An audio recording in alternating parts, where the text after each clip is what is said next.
Bonjour à tous. Les policiers municipaux d'Autun pourraient être bientôt armés d'un pistolet. C'est l'objet de la proposition faite lors du dernier conseil municipal par le maire démocrate de la commune, Vincent Chauvet.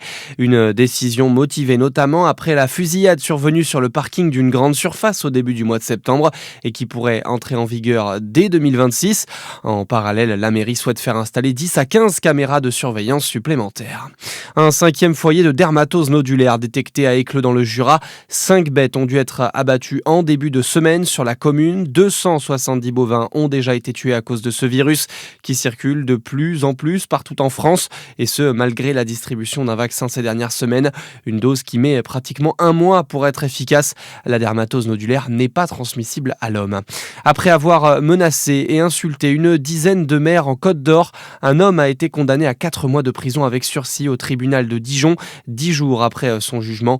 En plus de ses invectives orales, l'individu avait notamment laissé des mots sur les pare-brises des élus. Un jugement satisfaisant pour l'Association des maires de France en Côte d'Or. Améliorer les conditions de vie des étudiants, c'est un des combats privilégiés par la région Bourgogne-Franche-Comté. La rentrée universitaire a coûté 2 928 € en moyenne par étudiant, soit une augmentation de 162 €.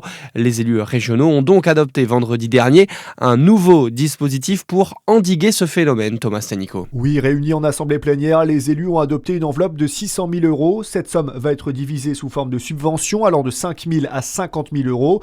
Les dispositifs d'hébergement d'urgence vont notamment en bénéficier. Chaque année, des dizaines d'étudiants se retrouvent à la rue. Ils peuvent alors se tourner vers la commission de solidarité étudiante. Depuis 2023, elle a aidé plus de 700 jeunes à trouver un studio, une colocation ou encore une chambre chez l'habitant. D'autre part, les territoires ruraux vont davantage être subventionnés. Les étudiants jurassiens ou encore saône-et-loiriens bénéficient de beaucoup moins de services que ceux basés dans les grands centres urbains comme Dijon ou encore Besançon, ce qui renforce leur précarité. Et si la collectivité a débloqué des fonds pour aider ses étudiants, elle en appelle à une action concrète de l'État qui, pour certains élus, n'a jamais pris la mesure de la précarité étudiante. Dans le reste de l'actualité, elle devra s'expliquer sur les défaillances de la sécurité du Louvre. La directrice du musée, Laurence Descartes, est auditionnée cet après-midi au Sénat, quelques jours après le cambriolage de dimanche. Le préjudice du spectaculaire vol de bijoux, lui, a été évalué à 88 millions d'euros.